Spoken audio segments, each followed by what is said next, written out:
governed by the god Mercury. And Mercury is communication. Mercury is also intelligence. Now, Mercury is not philosophy. Mercury is the kind of intelligence that we get in a public school system. Mercury is the training of the mind for the purpose of adjustment with circumstances and conditions.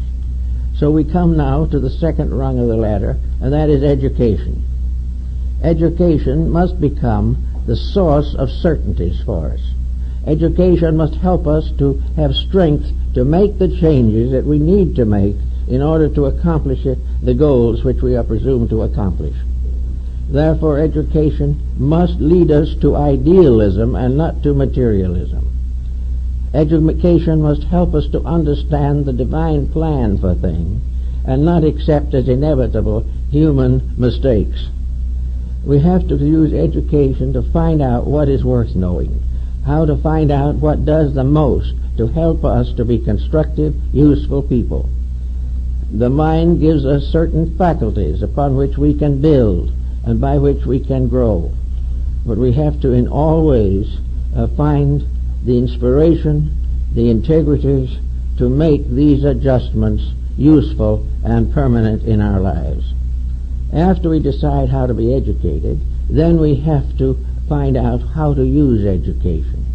An education that uses only our physical faculties for the maintenance of our physical securities is not adequate. Education must make us citizens of the whole great wheel of life. It must cause us to become potential citizens of a universal world, a world that extends beyond the stars. We should recognize ourselves as parts of a vast plan and not as poor, suffering individuals deserted by everything, including time. This is the second type of thought. Then we come to the rulership of the third rung of the ladder, which is Venus. Now, Venus is emotional maturity. It is the revelation of the emotional beauty factor. It governs affection, it governs beauty, it governs all of those impulses which arise from the sublimities of existence. It is also a sincere affair. The great keynote of Venus is sincerity, that all emotions must be true, must be real, must be right, that all emotions must lead the individual to a higher degree of insight and, if necessary or possible, impel others to self-improvement. In other words, the satisfaction of affections is the proper use of our feelings of unity, of responsibility, and of all those natural relationships which are part of our third step of initiation, so to say.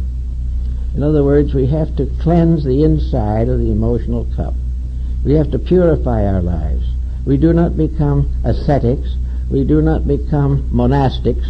We become kindly people, using the powers that we possess as they were intended.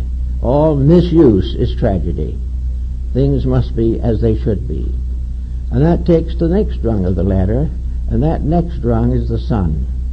Of course, the ancients considered the sun to be a planet. This was not true, but for their analogy of the purpose they were working with, it was suitable until other planets were discovered. The sun, therefore, comes to be the life giver. The sun is the contribution of each individual to the eternal growth of things. It is the problem of bringing life and light to others. It is service. It is protection. It is the necessary sacrifice of self-interest for the good of all things. The Egyptian pharaoh Akhenaten worshipped or venerated the divine power in the form of a sunball. Each of the rays of the sun ending in a human hand, these hands intended to lift up the holy, lift up the sad, lift up the imperfect, and to rescue all life from the restrictions of ambition and things of this nature. Therefore, it was the problem of the sun that the individual becomes a son on this level of integration, and therefore must give his light to the whole world, and must never in any way fail to share those good values which he has, as light of morality, light of integrity, light of comfort, consolation, and pity. All these things belong to the sharing of life one with another. After this has been more or less well accomplished, we pass to Mars, and this is one that most people will have a great trouble with. It is high on the level of initiation rites, because it would be impossible to accomplish it without considerable previous growth. But Mars is competition. Mars is mutual destruction for profit. Mars is the desperate effort to overwhelm, overcome, or dominate something. Now in nations this causes war after war, and is one of the most destructive factors there is in human life. But most always also it is a symbol of domination in little things.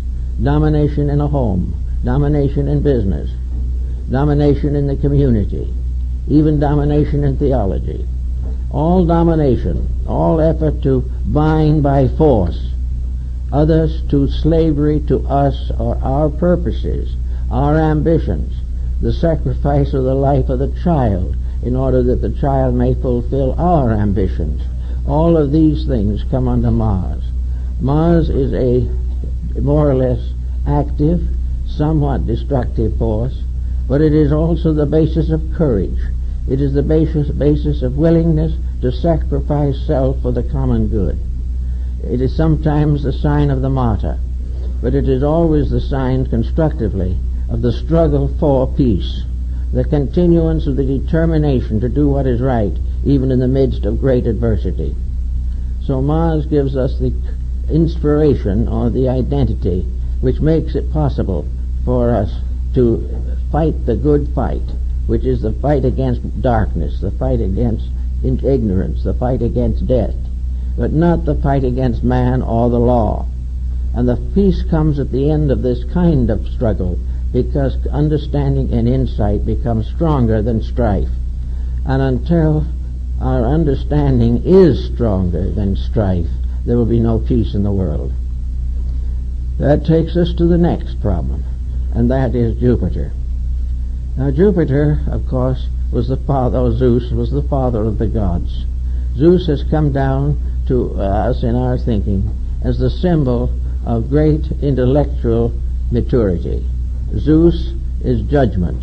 It is also the basis of all higher philosophical dedications.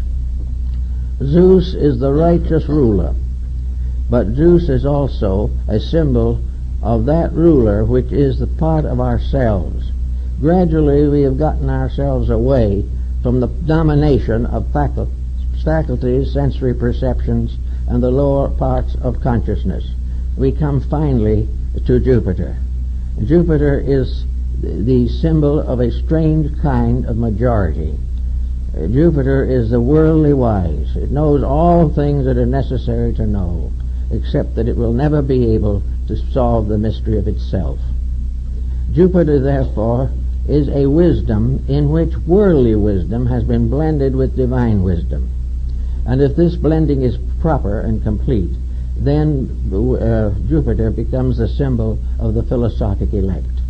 A philosophical person is not one who knows more than his neighbor, but one who lives better than his neighbor, and helps, if possible, to bring his neighbor into peace. Now Jupiter also points out that there will always be leadership of some kind in this world, that no matter what we do, no time will come when everyone is exactly the same. And in the interim by which we must climb this ladder, there will be many times in which leadership becomes important. And therefore the great problem arises in the name of the Jupiterian leadership. The Jupiterian leader, no matter how much power it has, will never abuse that power in any way. The Jupiterian leader will never fail to work first of all for the good of the led, for those he leads. The Jupiterian leader also has a deep religious insight. No good leader can be an atheist. he cannot hope to solve the people's problems unless in his